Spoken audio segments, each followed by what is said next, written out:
Hello dear friends, എല്ലാവർക്കും പുതിയൊരു വീഡിയോയിലേക്ക് സ്വാഗതം. അപ്പോൾ ഇന്നത്തെ വീഡിയോ എന്ന് പറഞ്ഞാൽ നീനുവിൻ്റെ ട്രെയിൻ യാത്രയുടെ രണ്ടാം ഭാഗമാണ്. അതിന് മുന്നേ ഇട്ടിട്ടുള്ള വീഡിയോസ് എല്ലാവരും സപ്പോർട്ട് ചെയ്തതിന് ഒത്തിരി നന്ദിയുണ്ട്.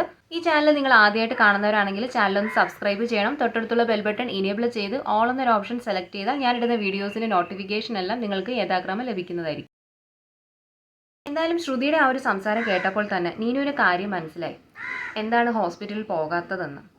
ഇനിയിപ്പോൾ അങ്ങനെ നടക്കട്ടെ. ഞാൻ എന്തായാലും ഫുഡൊന്നും ഉണ്ടാക്കിയിട്ടില്ല. കുറച്ച് ഓട്സ് ഇരിപ്പുണ്ട്. നമുക്ക് അത് വെച്ചിട്ട് എന്തെങ്കിലും കഞ്ഞിയോ അങ്ങനെ എന്തെങ്കിലും കഴിക്കാം. വേറെ ഒന്നും ഇനിയിപ്പോൾ ഉണ്ടാക്കാനായിട്ടും എനിക്ക് വയ്യ. അത് സാരമില്ല ചേച്ചി, അതൊക്കെ മതി. കുഴപ്പമില്ല, ഞങ്ങളത് കഴിച്ചോളാം. വായോ ചേച്ചി, നമുക്കത് ഉണ്ടാക്കാനായിട്ട് പോവാം. പാനിൽ ഓട്സ് ഇളക്കിക്കൊണ്ടിരിക്കുമ്പോൾ ശ്രുതി നീനുവിനോട് ചോദിച്ചു, ചേച്ചി ഇവിടെ വന്നിട്ട് എത്ര വർഷമായി? ഞാനിവിടെ വന്നിട്ട് ഒരു 2 വർഷം ആവുന്നതേ ഉള്ളൂ. ഇനി ഇവിടെ തന്നെ തുടരാനാണോ പ്ലാൻ? അല്ല, എക്സ്പീരിയൻസിന് വേണ്ടി വന്ന് നിൽക്കുന്നതാ. എനിക്ക് അബ്രോഡ് വർക്ക് ചെയ്യാനാണ് ആഗ്രഹം. എക്സ്പീരിയൻസ് വേണ്ടേ? ചേച്ചി ഒരു യൂട്യൂബ് ചാനൽ കൂടിയൊക്കെ തുടങ്ങ്. അത് നന്നായിട്ട് പോയി കഴിഞ്ഞാൽ പിന്നെ ചേച്ചിക്ക് ഇവിടെ നിന്ന് വന്ന് വർക്ക് ചെയ്യേണ്ട ആവശ്യമില്ലല്ലോ. വീട്ടിലൊക്കെ തന്നെ ഇരുന്നാൽ പോരെ? എനിക്കങ്ങനെ യൂട്യൂബ് ചാനൽ കൊണ്ടു നടക്കാനുള്ള കഴിവൊന്നും ഇല്ല മോളെ. എനിക്കിതൊക്കെ തന്നെ മതി. എൻ്റെ ആഗ്രഹം എപ്പോഴെങ്കിലും അബ്രോഡിൽ പോയിട്ട് വർക്ക് ചെയ്യണം എന്നുള്ളതാണ്. യൂട്യൂബ് ചാനലുമായിട്ടൊന്നും എനിക്കൊരു ബന്ധവും ഇല്ല. നീനുവിന് എന്തൊക്കെയോ ശ്രുതിയോട് പറയണമെന്നുണ്ട്. പക്ഷേ അവൾ വേറെ എന്തൊക്കെയോ സംസാരിച്ചുകൊണ്ടിരിക്കുകയാണ്. ഓട്സ് കഞ്ഞിയൊക്കെ കുടിച്ച് വൈകുന്നേരം ഒരു ചായയൊക്കെ ഇട്ട് കുടിച്ചു കഴിഞ്ഞ് അവർ മൂവിയൊക്കെ കണ്ടുകൊണ്ടിരിക്കുകയാണ്. അപ്പോഴാണ് നീനുവിൻ്റെ അമ്മ വിളിക്കുന്നത്. സുഖവിവരങ്ങളൊക്കെ ചോദിച്ചെങ്കിലും നീനു കാര്യങ്ങളൊന്നും പറയാനായിട്ട് ഉദ്ദേശിച്ചിട്ടില്ല. ഈ കാര്യങ്ങൾ കേട്ട് കഴിയുമ്പോൾ അമ്മ ഇനി വേറെ എന്തെങ്കിലുമൊക്കെ പറയും. വേണ്ട, ഇതെല്ലാം ഒന്ന് തണുത്ത് കഴിയുമ്പോൾ പറയാം. ശ്രുതി ഹോളിൽ കിടക്കാമെന്ന് പറഞ്ഞു. അങ്ങനെ രാത്രിയായി. നീനുവിന് ഉറങ്ങാനേ പറ്റുന്നില്ല. എങ്ങനെയെങ്കിലും ശ്രുതിയോട് കുറച്ച് കാര്യങ്ങളൊന്ന് സംസാരിക്കണം. എടുത്തുചാട്ടത്തിൻ്റെ ആവും, പ്രായത്തിൻ്റെ പക്വതക്കുറവുണ്ട് അവൾക്ക്. 21 വയസ്സല്ലേ ആയിട്ടുള്ളൂ. ഈ കാര്യങ്ങളൊന്ന് പറഞ്ഞു നോക്കാം. പതുക്കെ നീനു പുറത്തിറങ്ങി. ലൈറ്റ് ഇട്ടു. സോഫയിൽ കിടന്ന് ശ്രുതി നല്ല ഉറക്കമാണ്. ശ്രുതി ഒന്ന് വിളിച്ചു. എന്താ ചേച്ചി, എന്ത് പറ്റി? ഒന്നുമില്ല ശ്രുതി, നീ ഇങ്ങോട്ടൊന്ന് വന്നേ, എനിക്ക് നിന്നോടൊരു കാര്യം പറയാനുണ്ടായിരുന്നു. ചേച്ചി അത് രാവിലെ പറഞ്ഞാൽ പോരെ? എനിക്ക് നന്നായിട്ട് ഉറക്കം വരുന്നു. അതൊക്കെ ശരിയാണ് മോളെ, പക്ഷെ ഞാൻ പറയുന്ന കുറച്ച് കാര്യങ്ങൾ നീ ഒന്ന് കേൾക്ക്. ശരി, ഞാൻ ഇപ്പോൾ വരാം ചേച്ചി. അവൾ പോയി ചെന്ന് മുഖമൊക്കെ കഴുകി. എന്താ ചേച്ചി പറഞ്ഞോ. നീ എന്നെ ഒരു ചേച്ചിയായിട്ട് തന്നെ കണക്കാക്കണം. അന്ന് ട്രെയിൻ യാത്രക്കിടെ നിങ്ങളെ രണ്ടുപേരെ കണ്ടപ്പോഴും എനിക്ക് ശരിക്കും നിങ്ങളൊരു എൻ്റെ കുഞ്ഞനുജത്തിമാരെ പോലെയാണ് തോന്നിയത്. അതുകൊണ്ട് തന്നെ പറയാണ്, ഈ ഒരു എടുത്തുചാട്ടം നീ ഒന്നുകൂടി ഒന്ന് ആലോചിച്ച് നോക്ക്. നിനക്ക് വയസ്സ് 21 മാത്രമല്ലേ ആയിട്ടുള്ളൂ. നിൻ്റെ കോഴ്സ് പോലും നീ കംപ്ലീറ്റ് ചെയ്തിട്ടില്ല. അതൊക്കെ കഴിഞ്ഞ് ഒരു ജോലിയൊക്കെ ആയി കുറച്ചുകൂടെ ഒന്ന് സെറ്റിലായിട്ട് പോരെ ഇങ്ങനെയുള്ള കാര്യങ്ങളിലേക്കൊക്കെ പോകുന്നത്? നിങ്ങൾക്ക് രണ്ടുപേർക്കും ഇഷ്ടമുണ്ടെന്നുണ്ടെങ്കിൽ തീർച്ചയായിട്ടും നിങ്ങളുടെ കല്യാണം നിങ്ങളുടെ പേരൻസ് തന്നെ നടത്തി തരത്തില്ലേ? ഇല്ല ചേച്ചി, ഈ ഒരു കാര്യം ഞാൻ വീട്ടിൽ പറഞ്ഞാൽ അവരൊരിക്കലും സമ്മതിക്കില്ല. അതുകൊണ്ട് തന്നെയാണ് ഞങ്ങൾ ഇങ്ങോട്ട് ഇറങ്ങി പോകുന്നത് തന്നെ. അവനെന്താ ജോലി? അവന് ജോലിയൊന്നുമില്ല. എൻ്റെ സീനിയർ ആയിരുന്നു അവൻ. കുറച്ച് സപ്ലിയും കാര്യങ്ങളൊക്കെ ഉണ്ട്. അവനത് എഴുതിയെടുക്കും. ചേച്ചി, ഇതൊന്നും അല്ല ഇപ്പോൾ ജീവിക്കാൻ വേണ്ടത്. ജീവിക്കാൻ വേണ്ടത് പൈസയാണ്. അത് ഞങ്ങൾക്ക് ഉണ്ടാക്കാൻ അറിയാം. എങ്ങനെ നിങ്ങൾ ഉണ്ടാക്കും? ചേച്ചി, അതിനല്ലേ യൂട്യൂബ് ചാനൽ.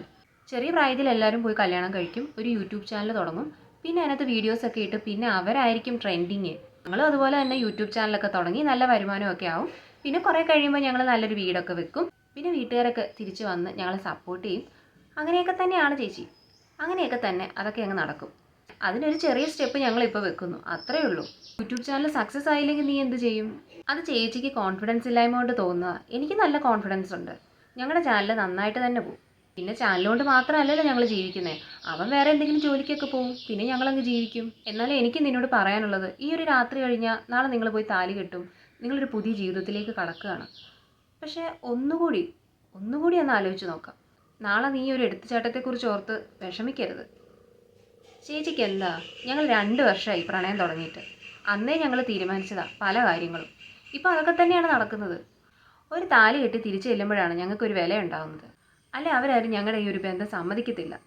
എന്നിട്ട് പിന്നെന്താ നിങ്ങളുടെ പ്ലാൻ? പിന്നെ എന്താ, വീട്ടിൽ ചെല്ലും. അവർ സമ്മതിച്ചില്ലെങ്കിൽ ഞങ്ങൾ വേറെ എവിടെയെങ്കിലും ഒരു വീട് റെൻറ്റിനെടുക്കും. പിന്നെ ഉടനെ തന്നെ യൂട്യൂബ് ചാനലും തുടങ്ങും. പിന്നെ ഞങ്ങളങ്ങ് ജീവിക്കും. അവൻ എത്ര പ്രായമുണ്ട്? അവൻ 22 വയസ്സ്. നീനുവിന് കാര്യങ്ങളൊക്കെ കുറേ മനസ്സിലായി. താൻ ഇനി എന്തൊക്കെ പറഞ്ഞെന്ന് പറഞ്ഞാലും അവൾ ഈ തീരുമാനത്തിൽ നിന്ന് പിന്നോട്ട് മാറില്ല. ഇനിയിപ്പോൾ അങ്ങനെ തന്നെ നടക്കട്ടെ. ശരി ശ്രുതി, നിങ്ങൾ നാളെ എപ്പോൾ പോകില്ലേ? ഞങ്ങൾ നാളെ താലികെട്ടൊക്കെ കഴിഞ്ഞിട്ട് 2-3 ദിവസമൊക്കെ കഴിഞ്ഞിട്ട് ഞങ്ങൾ നാട്ടിൽ പോകും. പിന്നെ ഇവിടെയൊക്കെ ഒന്ന് കാണണ്ടേ? ശരി ശരി. എന്നാൽ നീ ഇനി പോയി കിടന്നുറങ്ങിക്കോ. നീനു തിരിച്ച് റൂമിലേക്ക് തന്നെ പോയി കിടന്നുറങ്ങി.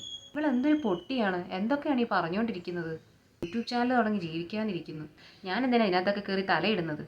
അനുഭവിക്കുമ്പോൾ അവൾ തന്നെ പഠിച്ചോളൂ. പിറ്റേന്ന് രാവിലെ നീനു കുറച്ച് താമസിച്ചാണ് എഴുന്നേറ്റത്. സമയം പോയത് അറിഞ്ഞില്ല. കഴിഞ്ഞ പ്രാവശ്യം താമസിച്ചാണ് ചെന്നത്. ഇന്നിനി താമസിച്ച് ചെന്നാൽ അയാളുടെ വായിരിക്കുന്ന മുഴുവൻ ഞാൻ കേൾക്കും. ഇവരിനി ഇന്ന് തന്നെ പോകുമല്ലോ. എന്തായാലും ഇവരെ വിട്ടിട്ട് വേണം റൂമൊക്കെ ലോക്ക് ചെയ്ത് ഇറങ്ങാൻ. ശ്രുതി അർജുനും നല്ല ഒരുക്കത്തിലാണ്. ചേച്ചി, ഇതെങ്ങനെയുണ്ട്? എനിക്ക് ചേരുന്നുണ്ടോ? ശരിക്കും എൻ്റെ ജീവിതത്തിലെ ഒരു സ്പെഷ്യൽ ഡേ ആണെന്ന്. ചേച്ചി ഞങ്ങളെ അനുഗ്രഹിക്കണം. ആ ആ എൻ്റെ അനുഗ്രഹം നിങ്ങളുടെ കൂടെ എപ്പോഴും കാണും. അല്ല, ഞാൻ ഈ കുട്ടിയെ പരിചയപ്പെട്ടില്ലല്ലോ. നീനു ആ ആൺകുട്ടിയുടെ അടുത്തേക്ക് പോയി. എന്തായിരുന്നു നിൻ്റെ പേര്? എൻ്റെ പേര് അർജുൻ. നീ ഇപ്പം എന്ത് ചെയ്യുക? ഞാനൊന്നും ചെയ്യുന്നില്ല ചേച്ചി. എൻ്റെ കയ്യിൽ കുറേ സപ്ലൈ ഉണ്ട്. അതെല്ലാം ഇനിയിപ്പോൾ ക്ലിയർ ചെയ്തെടുക്കണം. ഇപ്പോൾ ഇവള് പറയുന്ന പോലെ എന്തെങ്കിലും ഒരു യൂട്യൂബ് ചാനലും ഒക്കെ തുടങ്ങി പിന്നെ ജീവിക്കാൻ ഈ സർട്ടിഫിക്കറ്റിൻ്റെയൊക്കെ ആവശ്യമുണ്ടോ ചേച്ചി? എങ്ങനെയെങ്കിലുമൊക്കെ ജീവിക്കാമല്ലോ. നീ ഇങ്ങോട്ടൊന്ന് വന്നേ, ഞാനൊന്ന് കുറച്ച് സംസാരിച്ചോട്ടെ. അപ്പോഴേക്കും ശ്രുതി ചിരിച്ചുകൊണ്ട് അർജുനോട് പറഞ്ഞു, നീ ചെല്ല്. ഇന്നലെ എന്നോട് ചേച്ചി കുറച്ച് സംസാരിച്ചതാ. എന്താ ചേച്ചി കാര്യം? നിൻ്റെ വീട്ടിൽ ആരൊക്കെയുണ്ട്? എൻ്റെ വീട്ടിൽ എനിക്കൊരു അനിയനുണ്ട്, പിന്നെ അച്ഛനും ഉണ്ട്, അമ്മയുണ്ട്. അച്ഛന് ജോലിയുണ്ട്, അമ്മയ്ക്ക് ജോലിയില്ല. അനിയൻ എത്രയിലാണ് പഠിക്കുന്നത്? അവനൊരു 8ാം ക്ലാസ്സിലാണ്. വീട്ടിലറിയോ നിൻ്റെ ഈ കാര്യങ്ങളെയൊക്കെ കുറിച്ച്? ഇല്ല, ആർക്കും അറിയില്ല. അനിയനും അറിയില്ല. അവനിപ്പോൾ ചെറിയ കുട്ടിയല്ലേ, അവൻ കുറച്ച് കഴിയുമ്പോൾ എല്ലാം മനസ്സിലാക്കിക്കോളും. ഇവിടെ നിന്ന് ഇറങ്ങി നേരെ നിൻ്റെ വീട്ടിലേക്ക് പോവുമോ? ഇല്ല ചേച്ചി, അവിടെ എന്തായാലും കയറ്റത്തില്ല. അച്ഛൻ എന്നെ തല്ലും.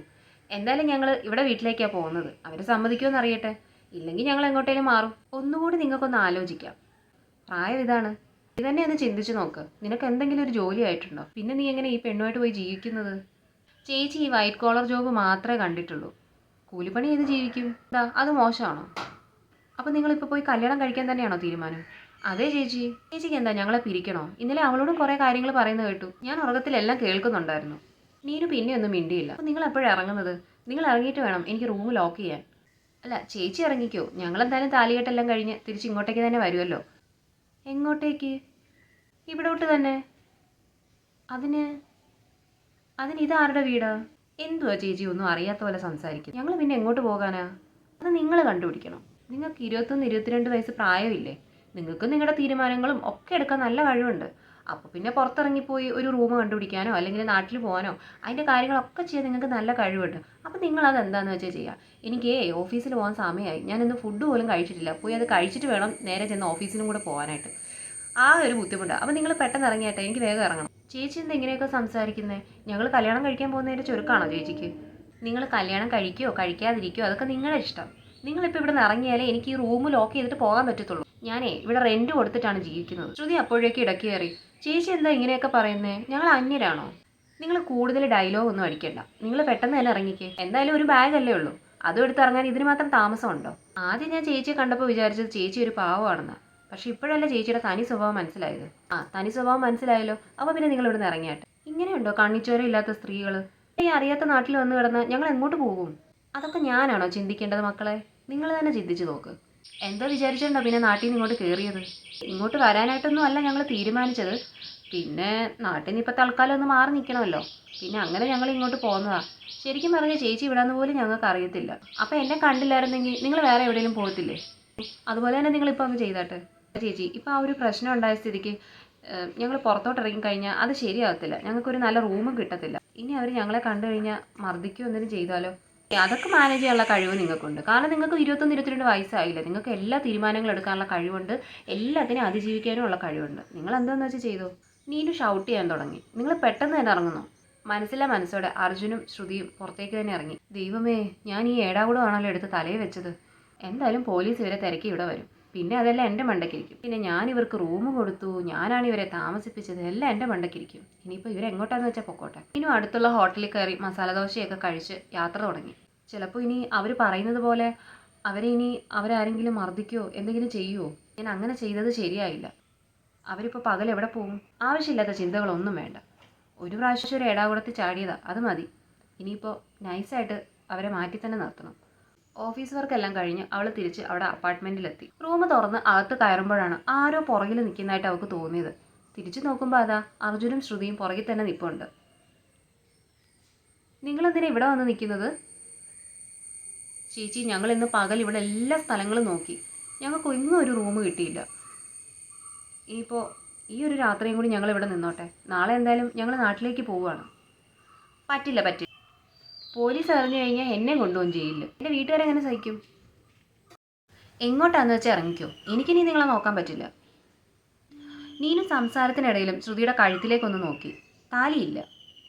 അപ്പോൾ ഇവർ കല്യാണമൊന്നും കഴിച്ചിട്ടില്ല. രാവിലെ ചെന്നിട്ട് നിങ്ങളെന്താ കല്യാണമൊന്നും കഴിച്ചില്ലേ? ഇല്ല ചേച്ചി, പൂജാരി പറഞ്ഞു ഇന്നത്തെ ദിവസം നല്ലതല്ല, നാളെ വന്നാൽ മതിയെന്ന്.